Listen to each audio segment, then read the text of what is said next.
아들이신 줄로 믿습니다. 아멘. 자, 우리가 오늘 사사기 30번째 시간입니다. 내 믿음을 망쳐버리는 해로운 신앙 두 가지, 내 믿음을 망쳐버리는 해로운 신앙이 있어요. 오늘 두 가지로 좀 살펴보도록 하겠습니다. 먼저는 이렇게 좀 양해의 말씀을 먼저 좀 드리면, 지난 금요일에 우리가 저녁에 기도회를 좀 취소를 좀 했습니다. 쉬었어요. 예. 보통은 제가 이제 오전에 묵상을 하고요, 금요일 날. 그리고 이제 오후에 이제 설교를 쓰는데, 설교를 이렇게 쓰려고 하는데, 이렇게 활자가 이렇게 흔들리는 거예요. 활자가. 이렇게 좀, 가끔 그럴 때가 있어요. 제가 이석증이 좀 있었는데, 있다 없다 그러거든요. 근데, 이석증의 전초 증상이 그런 것 중에 하나예요. 두통이 좀 심하게 오고, 그러다가 활자가 흔들리는 게 이제 점점 이제 과해지면 이석증으로 가게 되는데, 그래서 이제 좀 마음의 부담이 커서 그래서 이제 기도회를 부득이 드리지 못했습니다. 사모는 또 이 기도회 또 시간 이후까지 계속 교회에서 좀 기도를 했고, 저는 좀 누워서 좀 쉬었어요. 컨디션을 이제 끌어올리려고 애를 썼는데, 다행히 좋아졌습니다. 우리 성도분들께서 기도해 주시고 또 걱정해 주셔서 컨디션 다시 좋아졌습니다. 누가 그러셨어요? 이제 슬슬 아파질 때라고. 사모는 계속 이제 운동하라고 이제 타박을 하는데, 또 이제 성도분들한테 죄송하니까 그래서 그런 얘기 하는데요. 일단 죄송하고, 또 관리를 잘할 수 있도록, 또 공적인 자리니까 또 건강할 수 있도록 또 같이 좀 기도해 주시기를 부탁의 말씀 드리겠습니다. 예, 오전에 묵상을 하고 강도사님께는 먼저 이제 본문하고 제목을 딱 보냈단 말이죠. 보통 이제 금요일 저녁은 토요일 본문으로 설교하잖아요. 그러니까 이 본문이에요. 이 본문. 강도사님께 넘겼는데, 제가 사실은 요 몇 주간 대림절에 만난 사람들, 그래서 인물 설교를 몇 분 좀 하려고 생각을 하다가 이 본문을 묵상을 했잖아요. 묵상을 했는데 본문의 묵상이 참 좋았던 거예요. 저 개인적으로 참 은혜가 되고 이게 참 유익한 말씀이다. 그래서 저녁의 말씀을 어떻게 할까 이제 막 기대하고 있었단 말이죠. 근데 그러던 중에 이제 그렇게 일이 됐는데, 그래서 어저께 또 이제 주일 설교를 이제 준비를 하다가 이제 설교를 썼습니다. 다시 썼고, 본문에 관한 말씀을 썼고, 이제 내일은 우리 18장 새벽에 이제 그렇게 다루도록 하겠습니다. 그래서 오늘은 우리가 17장에 있는 말씀을 같이 함께 살펴보는 시간을 갖도록 하겠습니다. 자, 여러분들, 우리가 사사기를 3장부터 16장까지 12명의 사사들에 관한 이야기를 지난 한 3주가량 2주 반 이렇게 좀 계속 묵상을 하셨어요. 여러분들은 사사기 묵상을 계속 하시면서 여러분들은 어떠세요? 어떻게 좀 느껴지십니까? 사사기 묵상 어떻게 느껴지세요? 아마 꾸준히 따라오시는 분들은 이 사사기가 참 어려운 책이라는 걸 느끼시게 될 거예요. 이게 히브리어 문법이 어렵다거나 문맥이 어렵다거나 이해하기 어렵다거나 신학적인 메시지가 막 너무나 심오하게 있어 어렵다거나가 아니라, 그게 아니라 정말 이 사람들이 사사가 맞아? 라고 하는 거. 우리가 얼마나 추켜 세우며 믿었습니까? 기드온, 입다, 삼손, 우리가 정말 이 사사기 그러면은 내놓으라고 하는 이 인물들, 우리가 한 명 한 명 우리가 살펴봤잖아요. 근데 볼수록 어땠어요? 볼수록 형편없는 사람들이었어요. 정말 삼손은 이루 말할 수 없을 정도의 사람이었단 말이죠. 정말 이 사람들이 이스라엘을 구원했다는 사사가 맞나 싶을 정도의 인물이었던 걸 우리가 보게 돼요. 그러면서 마음이 너무나 어려워졌어요. 저도 이렇게 설교 준비하면서 정말 이렇게 설교해야 되나? 진짜 그랬단 말이죠. 이제 금요일 이제 저녁에 제가 쉬었다 그랬잖아요. 쉬면서 이제 다른 분들은 설교를 어떻게 했나, 오늘 금요일 본문인데 삼손 어떻게 설교했나 이제 몇 분을 살폈는데, 봤더니 이제 제가 설교했던 제가 상당히 비판적인 관점으로 설교를 했더라고요. 제가 비판적 관점.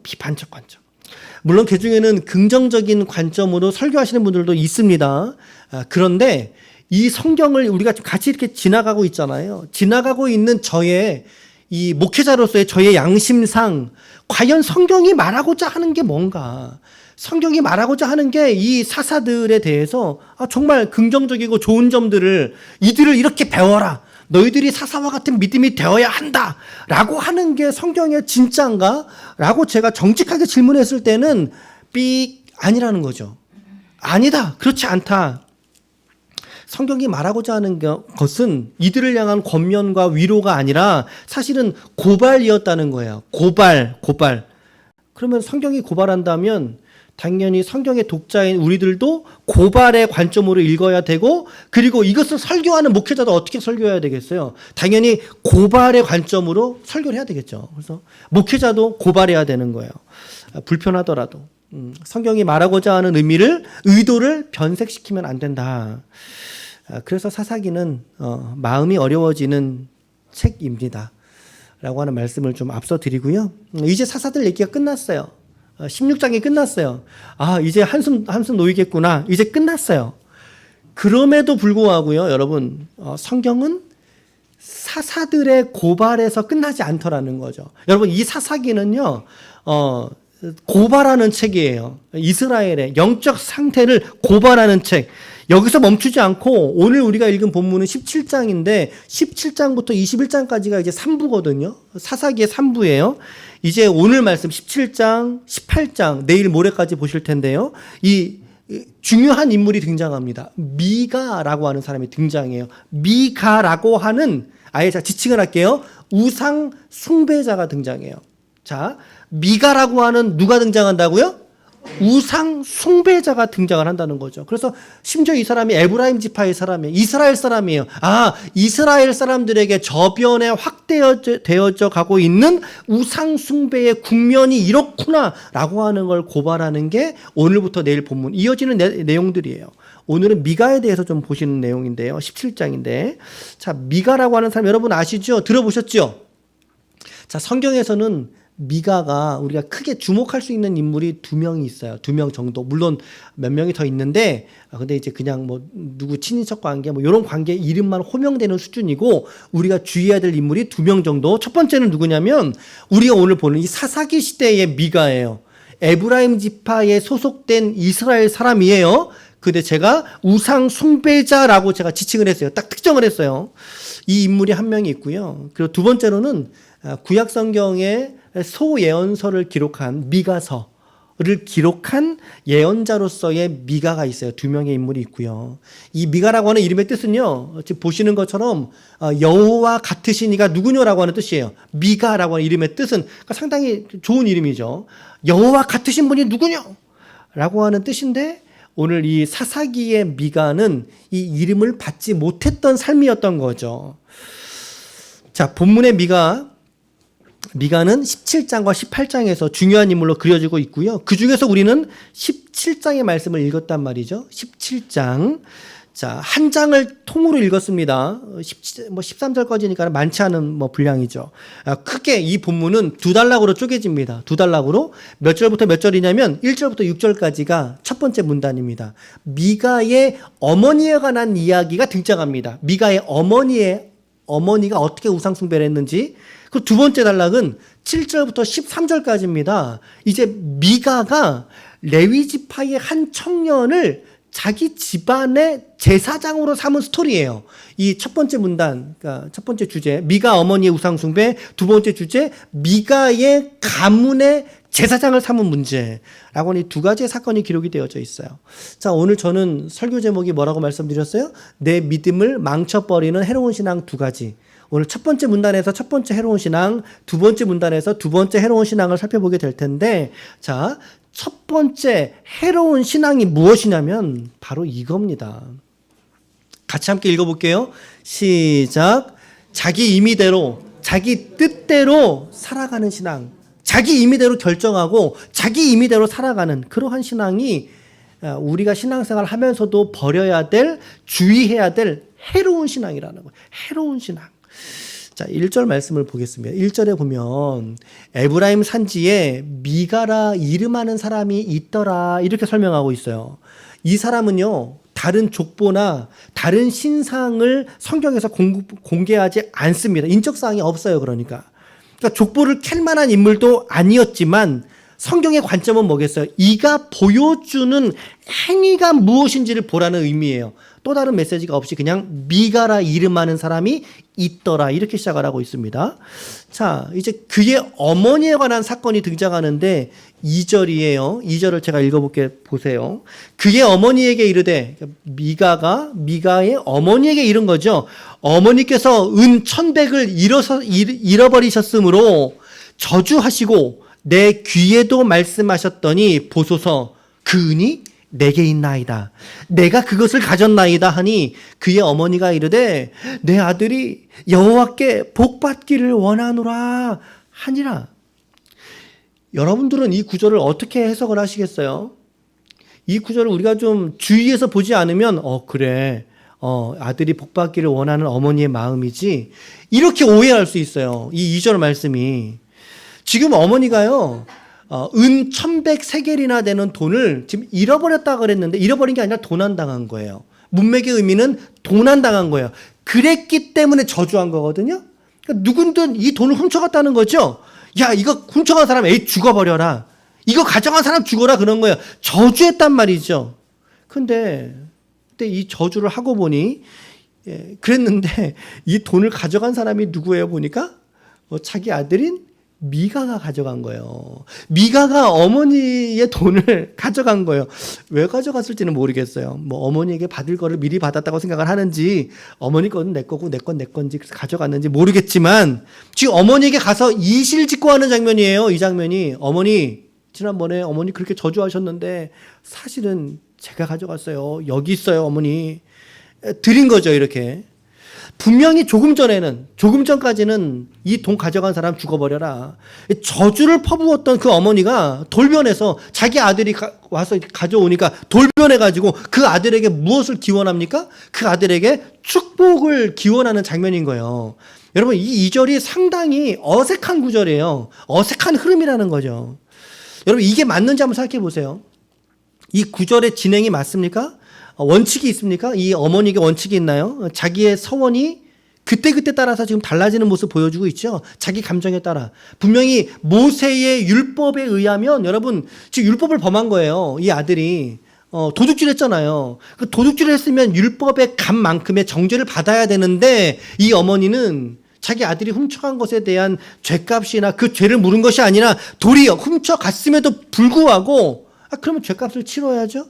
그런데 아들이라는 이유 때문에 죄값의 제목이 축복의 이유로 바뀌어진 거예요. 도무지 납득할 수 없는 장면인 거죠. 도무지 납득할 수 없는 거죠. 이게 얼마나 인위적으로 지금 하고 있는 겁니까? 이 어머니가. 게다가 그 아들이 은을 엄마에게 줬는데 그러면서 하는 말이 받았는데 그 여인이 하는 말이 무엇이라고 말씀하고 있습니까? 말씀해 보면 내 아들을 위하여 한 신상을 만들기 위해 하나님께서 뭐라고 말씀하셨어요? 너는 나 외에 다른 신을 섬기지 말라. 첫 번째 계명이요. 두 번째 계명은 뭐였어요? 우상의 신상을 만들지 말라였거든요. 그런데 이 여인은요, 오히려 아들을 위하여 신상을 만들었다는 거죠. 아들을 위하여 신상을 만들기 위하여 여호와께 거룩히 드리노라. 여러분 이거 좀 제정신 아니에요. 이 사람의 신앙이 상당히 삐딱하고 상당히 그릇된 신앙의 모습 보여주는 거예요. 은 200을 갖다가 은장색에게 갖다 줬죠. 은장색, 은으로 세공하는 업자입니다. 은 200을 갖다 주면서 그 사람에게 한 신상을 부어 만들게 한다는 거죠. 우상을 만들게 했다라고 하는 것입니다. 너무나 이해할 수 없는 신앙인 거죠. 앞뒤도 안 맞고 그리고 말씀에도 어긋나고. 자, 더 재밌는 거는요. 5절 말씀 읽어볼게요. 5절에 보니까 같이 읽을게요. 시작. 그 사람 미가에게 신당이 있으므로 그가 에봇과 드라빔을 만들고 한 아들을 위해 세워 그의 제사장으로 삼았더라. 자, 일단은 먼저 이 미가의 집안이 돈이 있어요, 없어요? 돈이 있는 집안이에요. 아까 1100세겔이라는 세겔도 마찬가지였고 그의 집 안에 개인적인 신당이 있을 정도니까 분명히 재정적으로는 부유한 사람이에요. 여러분 돈이 많은 게 결코 그 사람의 믿음에 좋은 게 아니에요. 우리가 착각하면 안 돼요. 돈이 많으면 믿음이 좋은 사람이다. 그런 것도 역시 아니라는 거죠. 지금 이 여인이, 그리고 이제 그 사람 미가라고 표현했으니까 지금 이들이 자기 마음대로 한 내용들이 무엇이 있을까요? 본문의 말씀에 보면 그의 어머니와 그리고 미가가 함께 마음대로 한 내용이 무엇입니까? 첫 번째는 미가의 죗값을 치르지 않게 했어요. 율법의 요구를 그냥 거절해버린 거죠. 율법 필요 없어. 안 지켜도 돼. 그냥 넌 내 아들이니까 괜찮아. 두 번째는 뭐였어요? 아들을 위하여 우상을 만든다는 명목으로 여호와께 예물을 드렸다라고 말씀하고 있어요. 여러분, 여호와께 예물 드린 거는 좋은 행위예요, 나쁜 행위예요? 이건 좋은 행위죠. 근데 좋은 행위이지만 나쁜 목적으로 드렸죠. 그러므로 이 예물도 하나님이 기뻐 받으셨을까요? 안 받으셨을까요? 안 받으셨죠. 여러분, 우리 모두가 하나님께 예물을 드린다 그래서 그 예물이 전부 다 하나님이 기뻐 받으시는 예물이 될 수 없다라고 하는 메시지가 있어요. 오늘 우리의 헌금 생활에 대한 교훈들도 찾아볼 수 있는 대목이겠죠? 어찌됐든 이 여인은 아들을 위해서 우상을 만든다는 명목으로 헌금을 드렸어요. 이게 참 이해 안 되죠? 그리고 또 있죠. 세 번째, 은장색에게 우상을 만들게 했으며 에봇은 뭐예요? 제사장이 에봇 앞치마로 하는 거잖아요. 우리 제사장 옷 배울 때 배우셨죠? 에봇, 드라빔, 가정의 수호신이거든요. 우상이에요. 아주 작은 토굴에 의하면 요 정도 돼요. 요 정도. 안 커요. 조그마한 우상을 만들어 가지고 이것을 자기 집에 신당에 두었다는 거예요. 신당에. 자, 그리고 이제 네 번째로는 어떤 겁니까? 한 아들을 세워서 그의 제사장, 물론 본문의 맥락에선 미가의 제사장이지만 그 가정의 제사장으로 삼게 됩니다. 이 역할의 주도적인 역할을 미가의 어머니가 한 거죠. 여러분, 제사장은요, 레위지파에서 나와요. 아무나 제사장 되는 게 아니에요. 레위지파에서 나오되 특별히 아론의 가문에서 제사장이 나오거든요. 그런데 이게 하나님의 말씀이고 하나님의 원칙이에요. 그런데 이 여인은, 이 미가의 가문은 이러한 하나님의 성경의 메시지를 전혀 무시한 채로 자기 멋대로, 자기가 하고 싶은 대로, 자기 소견에 옳은 대로 하며 살고 있더라고 하는 것입니다. 그죠? 자, 이것을 성경에서는 6절의 한 말씀으로 가름하고 있어요. 6절의 한 말씀, 시작. 그때에는 이스라엘에 왕이 없으므로 사람마다 자기 소견에 오른 대로 행하였더라. 여러분, 이 말씀이요, 이 말씀과 우리 사사기 21장의 마지막 구절에 동일한 말씀이 두 번 반복돼요. 이 말씀이 사사기서의 핵심적인 메시지 말씀이에요. 이스라엘에 왕이 없으므로 사람마다 자기 소견에 오른 대로 행하였더라. 우리가 오늘 찬양 부를 때 뭐라고 찬양했습니까? 예수 그리스도가 우리의 왕이시다. 여러분, 이 말씀은 그들이 말씀의 순종 따위는 전혀 고려하지 않은 채로 자기 멋대로의 삶을 자기 소견에 오른 대로 살았다라고 하는 거예요. 자기 생각에, 자기 눈에 보기에 좋은 대로. 누가 그렇게 살았죠? 눈에 보기 좋은 대로. 사사들 중에 마지막 사사 누구였어요? 삼손. 그래서 그게 눈이 빼진 이유가 다른 데 있는 게 아니에요. 자기 눈에 보기 좋은 대로 살았기 때문에 하나님이 거둬가신 거예요. 저는 한편으로는 이제 그것이 하나님의 심판이다라고까지 말씀을 드리고 싶었는데 너무 불편했어요, 마음이. 그래서 이제 그런 얘기는 넘어갔는데 어찌됐든 여러분, 자기 소견에 옳은 대로 사는 게 그 시대의 풍조였다라고 하는 것입니다. 우리 성도들이 어떻게 받아야 될까요?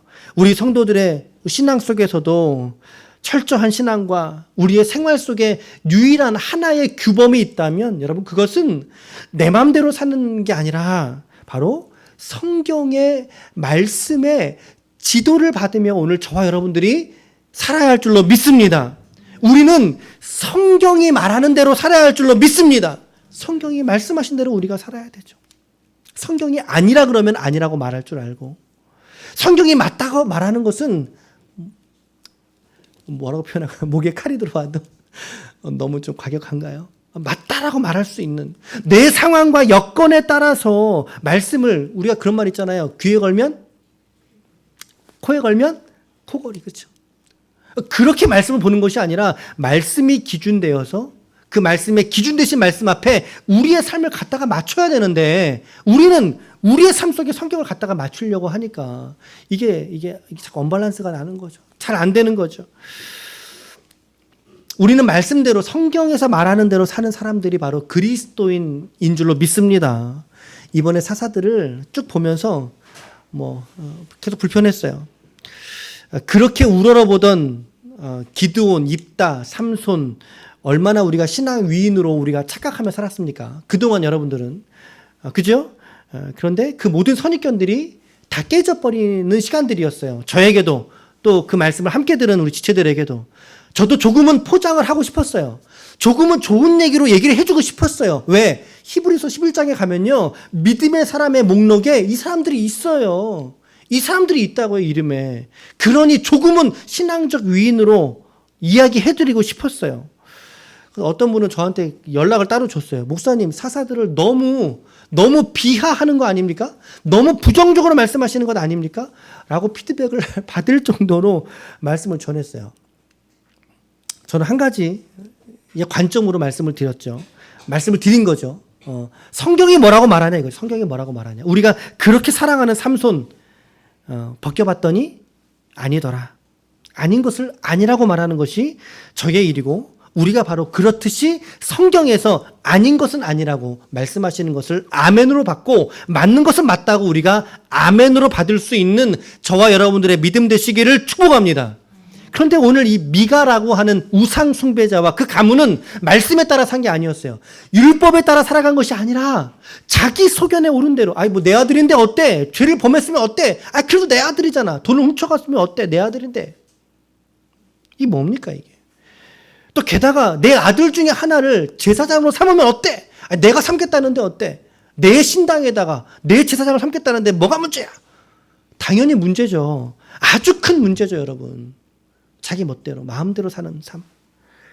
여러분, 권면합니다. 권면합니다. 나의 옳다 여기는 소견대로, 내가 옳다 여기는 나의 의대로 살지 않으시길 바랍니다. 하나님의 소견에, 하나님의 말씀에 옳은 대로 살아갈 수 있기를 결단하는 저와 여러분들이 되시기를 축복합니다. 말씀의 지도를 받고 말씀이 지시하시는 삶을 살아내려고 우리가 몸부림쳐야 된다는 거예요. 그 몸부림이 바로 내가 살아있다라고 하는 증거라는 것입니다. 내가 살아있는 믿음이라고 하는 증거, 내가 말씀 안에서 얼마나 몸부림치며 살아가고 있는가. 요새 우리 지금 대림절 끝나고 대림절 시작하면 작년 같으면 바로 우리 트리를 여기다 크게 이렇게 했는데, 우리가 올해는 이렇게 좀 자리로 뛰어 앉으시고 여기다 큰 거 해놓으면은 좀 여러모로 불편할 것 같아서 이번에는 안 했어요. 안 하고 사모하고 이제 어떻게 데코를 어떻게 할까 하다가 이제 반포에 꽃상가 있는 거 아세요? 반포에 터미널에 꽃상가가 있어요. 또 지하 상가가 있고, 그래서 제가 같이 갔어요. 가서 이제 좀 봅시다. 그래서 이제 각각 나눠서 보고 있는데, 저도 저대로 이렇게 보고 있죠. 보면서 지나가는데, 지하 상가를 지나가는데, 근데 요새는 그렇게 지하 상가에 그 옷집은 좀 몇 군데 없어지고, 그 점집 아세요? 그 타로라고 아세요? 타로 아세요? 카드 있잖아요. 트럼프 그런 카드 가지고 이렇게 점 보는 거 있어요. 그걸 타로점이라고 하죠. 어쩜 그렇게 타로점이 많이 생겼어요. 진짜 많이 생겼어요. 개 중에 몇몇의 사람도 들어있고 하더라고요. 제가 이제 그 지하보도를 쭉 걸어가면서 어떤 타로집을 이렇게 지나가면서 쓱 보고 이렇게 지나갔어요. 쓱 보고 지나갔다가 다시 뒷걸음쳐고 다시 이렇게 봤어요. 이렇게. 그 주인이 성경을 읽고 있더라고요. 그 점 보시는 주인이 성경을 읽고 계세요. 제가 지나가면서 그렇게 보고 지나갔다가 잠깐만, 그리고 이제 뒷걸음을 쳐서 다시 살짝 보고 간 거거든요. 성경을 읽고 있어요. 제가 사모를 만나서 여보, 신기한 거 봤어. 그래서 타로점에 있는 주인이 점치는 분이시죠. 그러니까 그분이 성경을 보고 있었어. 성경을 보고 있더라는 거죠. 자, 여러분, 과연 그분이 성경을 읽고 있었는데 성경을 단순하게 단편적으로 읽었다는 사실이 내가 말씀대로 살아간다는 걸 방증할까요? 그건 아니라고 하는 것입니다. 저 그 말씀을 드리고 싶은 거예요. 제가 드리고 싶은 것은요, 성경을 우리가 단순하게 눈으로 읽어가는 성경을 100번을 읽었다 할지라도요, 성경의 말씀에 순종하는 삶. 성경에는요, 이렇게 타로나 점이나 해 뜨는 거, 해 지는 거, 또 자연의 이치, 원력 따져서, 여러분 그거 성경은 부인하고 있어요. 그거는 성경에서 원하는 말씀이 아니거든요. 원하는 말씀은 그거 우상이에요. 우상이고요. 그런데 우상으로 생활하는 사람들도 성경을 읽더라는 거죠. 너무는 상당한 모순이고, 한편으로는 모순이고, 저는 개인적으로 상당히 충격받은 장면이었어요. 야, 점집에 있는 분이 성경을 읽으시네? 있는 분도 읽으시네? 그렇다면 오늘 우리는 어쩌라는 거죠? 오늘 우리는 어떻게 여러분들은 성경을 대하고 계십니까? 우리는 한 주간의 생활을 하시면서 우리는 과연 얼만큼 하나님의 말씀에 지도를 받기 위해서 말씀에 여러분들 함께 머물고 계십니까? 라고 하는 메시지를 드리고 싶은 거예요. 여러분, 점 보는 분도 성경을 읽으세요. 우리는 어떻게 해야 되겠어요? 더 많이 읽어야죠. 더 많이 순종해야죠. 혹여나 내가 그러한 마음으로 살고 있는 것은 아닌지 막 반성이 되지 않습니까? 말씀을 읽으면서 또 다른 데 마음의 위로와 안정을 얻으려고 또 다른 데 찾아가고, 오늘 과연 나는 내 소견에 옳은 대로 살아가는 사람은 아닌지, 내 소견에 옳은 대로, 뭐 어때? 그냥 성경 읽으면 되지. 그것이 아니라 하나님의 소견의 말씀에 내가 순종하며 사는 인생인지, 우리가 말씀을 읽는 것에 만족하지 말고 그 말씀의 순종의 자리에까지 우리 모두 함께 나아갈 수 있는 저와 여러분들이 되시기를 주님의 이름으로 축원합니다. 아멘, 아멘. 첫 번째 문단.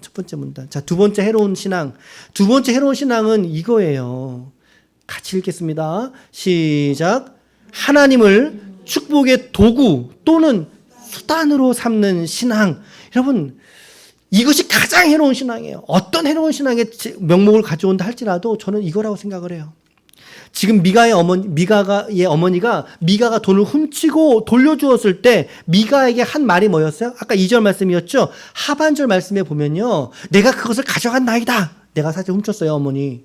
어머니가 이르되 내 아들이 여호와께 복받기를 원하노라. 여러분, 너무 문맥이 뜬금없지 않습니까? 어머니, 그거 제가 사실 훔쳤어요. 아니, 그랬으면, 그렇잖아요. 우리가 지금 다른 얘기를 했어야 되는데, 그의 어머니가 이르되, 뭐 앞뒤가 없어요. 다 잘랐어요. 뭐라고 얘기합니까? 내 아들이 여호와께 복받기를 원하노라. 죄값이 아니라 복받기를 구하는 상당히 이상한 문맥입니다. 물론 여러분, 여호와께 복받기를 원하는 것은 소중하고 귀한 가치지요. 저도 여러분들이 하나님 앞에 복받는 삶을 사시기를 축복합니다. 좋은 말이지만, 그러나 전후 문맥의 이 말씀을 볼 때 미가의 어머니는 아들의 죄값을 치르게 하시는 하나님이라기보다는 오직 한 가지, 하나님이 나와 내 자식에게 복을 주셔야지만 한다라고 하는, have to, 그래야만 한다. 하나님은 나에게 복 주시는 하나님이셔야만 한다라고 하는 강권의 메시지가 이 어머니의 이야기 속에 강력하게 깔려져 있다라고 하는 것입니다. 하나님은 나에게 복 주시는 하나님이셔라고 하는 메시지. 복을 주셔야 한다. 자, 그리고 이제 7절과 8절 말씀에 보면요, 이제 두 번째 문단 얘기를 좀 할게요. 자, 7절과 8절을 같이 읽겠습니다. 시작. 유다 가족에 속한 유다 베들레헴에 한 청년이 있었으니 그는 레위인으로서 거기에 거주하였더라. 그 사람이 거주할 곳을 찾고자 하여 그 성읍 유다 베들레헴을 떠나가다가 에브라임 산지로 가서 미가의 집에 이르매. 자, 그리고서는 이 미가가 이 레위 청년을 자기 집안의 제사장으로 또 삼게 됩니다. 제사장이 원래 있어요, 없어요? 아니, 좀 전에 자기 아들 중에 하나 세웠잖아요. 있는데 이제는 이제 레위 지파라는 거예요. 그러니까 이 말씀은 어떤 의미죠? 이 사람이 성경을, 하나님의 율법을 안다 모른다? 아는 사람이라는 뜻입니다. 안다는 게 전제예요. 그런데 그 레위 청년을 자기에게, 자기 집안의 제사장으로 삼게 됩니다. 연봉이 얼마나 돼요? 연봉이 얼마나 되죠? 은 13개를 줍니다. 13개. 은 10세겔. 그리고 옷 한 벌을 주고 먹을 것을 가져다 주는 조건으로 그의 제사장이 되고 맙니다. 이 레위의 청년이. 그런데 이 청년이 11절 하반절의 말씀을 보면요. 11절 하반절에 보면 미가의 아들 중에 하나같이 되었다라고 지금 얘기하거든요. 종교인을 자기 집안에 들였는데 자기 식구처럼 되었다라는 표현하고 있어요. 좋은 표현은 아닌 것 같죠. 자, 그리고 나서 13절 말씀, 12절 말씀. 자, 우리 하나 넘겨주세요. 자, 넘어가 볼까요? 자, 시작. 미가가 그 레위인을 거룩하게 구별함에 그 청년이 미가의 제사장이 되어 그 집에 있었더라. 미가의 제사장이 되어. 이게 지금 말이 됩니까? 어떻게 생각하세요, 여러분? 자, 17장은 13절로 끝나죠? 자, 13절 말씀 마저 읽겠습니다. 시작. 이에 미가가 이르되 레위인이 되었으니 이제 여호와께서 내게 복 주실 줄을 아노라 하니라.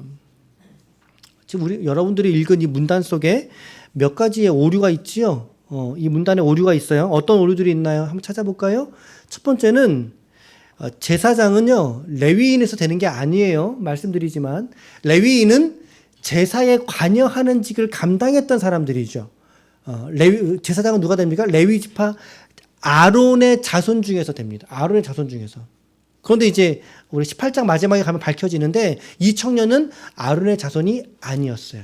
오류 첫 번째. 두 번째는 아론의 자손이라 할지라도 제사장으로 즉위하는 나이가 몇 세였어요?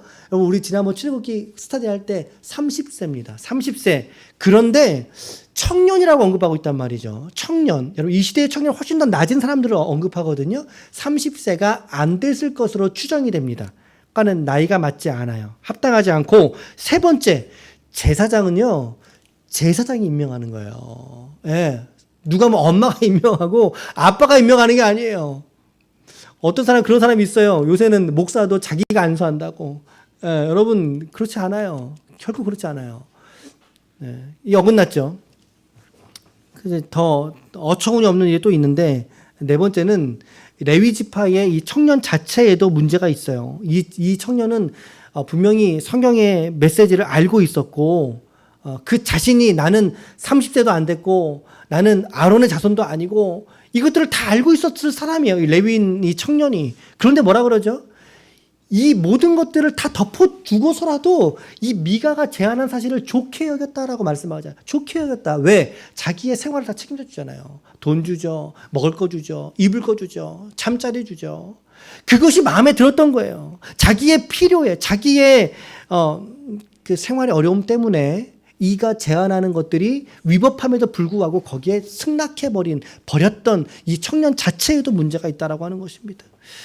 자, 이러한 오류들이 있음에도 불구하고 미가가 간절히 원했던 단 한 가지는 무엇일까요? 한 가지 때문에 이런 오류를 범하면서까지 제사장으로 삼았단 말이에요. 왜 그랬을까요? 우리 방금 보셨죠? 그렇죠? 마지막 줄 말하잖아요. 이제 내가 여호와께 복 주실 줄을 아노라. 복 주실 줄을 아노라. 앞서서 미가의 어머니도 뭐라 그랬습니까? 2절 하반절에서 보면 내 아들이 여호와께 복 받기를 원해. 사실 복 받을 상황 아니잖아요. 너 일단은 가서 이 상황 어떻게 해결해야 되죠? 말씀대로 한다면 어떻게 해야 돼요? 양 한 마리든 그렇죠? 비둘기 한 마리든 가지고 제사장한테 가서 번제를 드려야죠. 속죄제의 번제를 드려야 맞죠. 근데 그거 다 없잖아요. 없이 그냥 하나님께 복 받기를 원해. 그 다음에 마지막 절 13절도 미가가 이르되 레위인이 내 제사장이 되었으므로 이제 내가 여호와께 복 받을 줄을 아노라. 복 받을 줄을 아노라. 미가의 신앙에도 상당히 많은 오류점이 있습니다. 자, 그게 잘못된 신앙 세 가지로 정리해 본다면요. 첫 번째, 제사장을 개인의 소유로 착각해 버리고 맙니다. 제사장을 개인의 소유로 착각하고 맙니다. 물론 우리가 뭐 목사님을 나의 목사님 이런 표현은 좋죠. 뭐 공동체성의 확인이니까. 하지만 그런 표현이 아니었어요. 그냥 나를 위한 제사장. 상당한 잘못된 믿음이죠.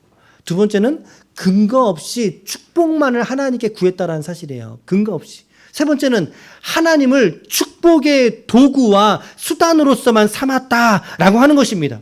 이것이 미가의 가장 잘못된 신앙의 오류예요. 우리도 마찬가지죠. 우리의 신앙색, 우리의 신앙 추구와 어쩌면 이 잘못된 신앙을 가졌던 미가의 신앙이 우리의 신앙의 일면을 보여준다라고도 생각이 든다는 것입니다. 여러분, 미가의 신앙을 대표하는 사자성어로 네 글자로 요약한다면 어떤 신앙일까요? 미가의 신앙은 기복주의의 신앙입니다, 여러분. 미가의 신앙은 기복주의의 신앙입니다. 기복이라고 하는 말은 좋은 말입니다, 여러분. 기복이라는 말 좋은 말이에요. 왜? 복을 비는 것이기 때문에. 복을 비는 거기 때문에. 그러나 우리 신앙에도 분명히 복이 있어요, 여러분. 저는 하나님의 복을 말할 때 자유하게 말씀을 드리잖아요. 뭐 요한 3서 2절도 말씀드리면서 구약의 맥락에서의 하나님의 복은 하나님을 경외함으로 인해서 받게 되는 재물의 복, 장수의 복, 범사의 형통의 복이 있어요. 구약적 맥락에서의 복이에요. 복의 의미. 그리고 신약적인 맥락에서의 복이라 함은 예수를 그리스도로 믿음으로 말미암아 그 성도가 받아 누리는 영원한 복이 있단 말이에요. 세상에서 누릴 수 없는 영원한 복. 그게 뭐겠어요? 영혼 구원의 축복이죠. 영혼 구원의 축복. 구약의 맥락에서는 범사의 복, 신약의 맥락에서는 영혼 구원의 복. 그러나 이 복음은요, 이 복은 사실은 서로가 그럼에도 불구하고 신구약의 하나님의 복의 개념은 서로가 균형을 이루고 있어요. 다 오묘한 거죠. 상당히 오묘한 거죠. 방점은 그렇다 할지라도 서로가 신구약이 서로 대치되지 아니하고 서로가 균형을 이루어가고 있다. 하나님의 복을. 여러분, 하나님은 오늘 저와 여러분들에게 복의 하나님이신 줄로 믿습니다. 여러분, 창세기 12장에 하나님께서 아브라함 부르실 때 뭐라고 불렀어요? 내가 너를 복으로 삼겠다라고 부르셨단 말이에요. 하나님께서 오늘 여러분들을 성도로 부르실 때 여러분들을 복으로 삼기 위하여 부르신 줄로 믿습니다. 그러니 우리의 신앙에 반드시 복이 있죠. 그런데 기복주의 신앙은 무엇입니까? 다른 어떤 신앙의 추구도 필요 없다라는 거예요. 다 필요 없이 그냥 오직 한 가지, 나만 잘 되면 된 거예요. 나만 잘 되면 되고, 나만 건강하면 되고, 나만 돈 벌면 되고, 나만 형통하면 되고, 무조건 나만 잘 되면 나만. 이것을 기복신앙, 기복주의 신앙이라고 이야기하는 거예요. 그런데 여러분, 많은 사람들이 이 기복주의 신앙에 매료되어져 있다는 사실을 아십니까? 목사님, 저는 안 그런데요. 근데 한 번만 더 생각해 보세요. 정말 안 그런지. 과연 우리는 하나님께서 때론 고난 주실 때, 역경을 주실 때 과연 나는 하나님께 감사로서 온전히 나아갈 수 있겠는가? 그렇지 못할 수도 있지 않겠습니까? 누구처럼? 오늘 이 미가의 어머니와 미가처럼 하나님을 믿으나 하나님을 알고 있으나 다른 하나님을 추구한 것이 아니라 오직 한 가지, 나에게 내 가정 속에 복 주시는 하나님만 믿고 그 하나님만 추종하는 이들의 신앙은 잘못된 신앙이다라고 하는 것입니다. 여러분, 기복주의 신앙에서는 결코 하나님은 단지 복을 구하는 수단으로밖에 전락돼 버린 것입니다. 창조의 하나님은 어디로 온데간데 없고, 만물과 인생의 생사화복을 주권하시는 하나님의 섭리는 온데간데 없고, 오직 한 가지, 나를 만족시키는 하나님만 있으면 되는 거예요. 하나님만. 얼마나 왜곡된 신앙인지 모르겠어요. 하나님을 제한해 버리는 거죠. 그러므로 하나님을 도구로 삼지 않고 하나님을 목적으로 삼는 신앙, 믿음이 성경적인 신앙인 줄로 믿습니다. 오늘 우리는 어떠한 신앙 태도를 가지고, 추구를 가지고 하나님을 믿고 따르고 있는지 우리가 꼭 진지하게 물어봐야 될 질문이에요. 진지하게 물어보시고 내가 한 번쯤은 이 꼭지를 따고 넘어가야 돼요, 여러분. 이 꼭지를 따고 넘어가야 돼요. 그래야 우리에게 고난이 와도, 때로는 불통이 찾아와도, 막힌 것처럼 보여도 그 속에서 하나님의 섭리를 믿고 감사함으로 드릴 수 있죠. 미가처럼 복이나 주시라고, 복 주시라고 내 삶의 만족과 범사의 안녕과 육체의 건강과 산업의 성공만을 위해서 하나님을 이용하려 든다면 그 사람은 하나님 앞에 어떠한 헌신도 하지 못할 것입니다. 하나님 앞에 어떠한 사랑의 고백도 드리지 못한 사람이 되고 말 것입니다. 어떠한 그리스도의 인의 사명도 발견하지 못한 채로 하나님께 복이나 빌면서 살아가는, 하나님이 원하지 않으시는 신앙으로 우리가 살아가는 신앙. 이것은 우리가 정한수 하나 떠놓고 비나이다 그 하는 거하고 별반 다를 게 없는 신앙이 돼버리고 마는 거예요, 여러분. 예수님이 십자가의 복음을, 십자가의 구원의 복음을 무력화시켜버리는 거예요. 기복주의 신앙이 말이죠. 우리가 이 신앙을 믿을 이유가 없어져 버리게 되는 것입니다, 여러분. 오늘 성경은 우리에게 아주 큰 메시지를 전해주고 있어요. 내가 하나님을 믿는 그 사유가 무엇인가 다시 한번 분명히 하시라는 거죠. 분명히 해라. 입장 표명을 하라. 라고 성경은 말씀하고 있어요. 자, 우리 오늘 두 가지로 살펴봤는데 우리 신앙을 망쳐버리는 해로운 신앙 두 가지. 자, 정리합니다. 자, 첫 번째는 무엇입니까? 자기 뜻과 옳은 소견대로 살아가는 신앙이 해로운 신앙입니다. 이것을 반대적인 메시지는 뭐죠? 말씀에 순종하는 생활이 여러분 되셔야 할 것입니다. 표면적으로 읽는 거 의미 없어요, 여러분. 아까 말씀드렸잖아요. 점집에 그 점 보시는 분도 성경 읽어요. 그럼 왜 읽으실까 모르겠어요.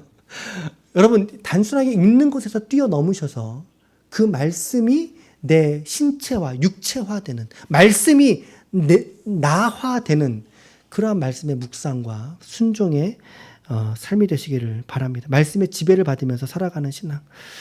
성경 읽는 것에서 끝나지 마시고 우리가 말씀의 사람이고 더 나아가 말씀에 순종하는 삶이 되시길 바랍니다. 이것이 해로운 신앙, 첫 번째 신앙을 극복할 수 있는 방법이에요. 말씀에 매이자. 두말할 거 없이 말씀에 매이는 삶의 성도가 되시길 바라고요. 자, 두 번째는 정말 가장 중요한 거라고 저는 생각을 합니다. 가장 중요한 거. 기복주의 신앙. 하나님을 도구화하는 신앙. 하나님 내게 복이나 주세요. 저 하나님은 원치 않아요. 예수의 십자가도 원치 않아요. 헌신도 원치 않아요. 하나님 그냥 복이나 주세요. 이 두 번째 해로운 신앙을 극복하기 위해서는요. 하나님을 목적 삼아야 됩니다. 하나님을 목적 삼고 하나님의 예정과 섭리를 믿으며, 이 단어들 좀 이해하시죠, 여러분? 예정과 섭리를 믿으며 하나님의 은혜를 구하는 신앙. 주님을 더욱 사랑하는 신앙. 그 신앙이 될 때 우리는 기복주의 신앙의 유혹과 미혹에서부터 우리가 떨쳐버릴 수 있는 것입니다. 경건한 건강한 신앙으로 나아갈 수 있게 되는 것입니다. 우리가 하나님께 복을 구하시길 바랍니다, 여러분. 복 구하세요. 그러나 하나님의 영광을 위해서 복을 구할 수 있는 성도가 되시길 바랍니다. 그럴 때 그 복이 진짜 복되는 거예요. 진짜 복되는 거예요.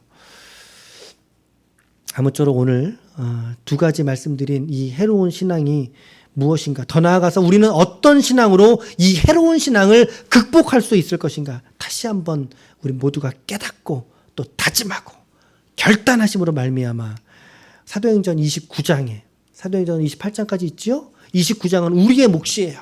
사도행전 29장에 삶을 써갈 수 있는, 살아낼 수 있는 하나님의 거룩한 종들이 모두 다 되시기를 예수님의 이름으로 간절히 축원합니다. 아멘, 아멘. 우리 시간에 우리 짧게라도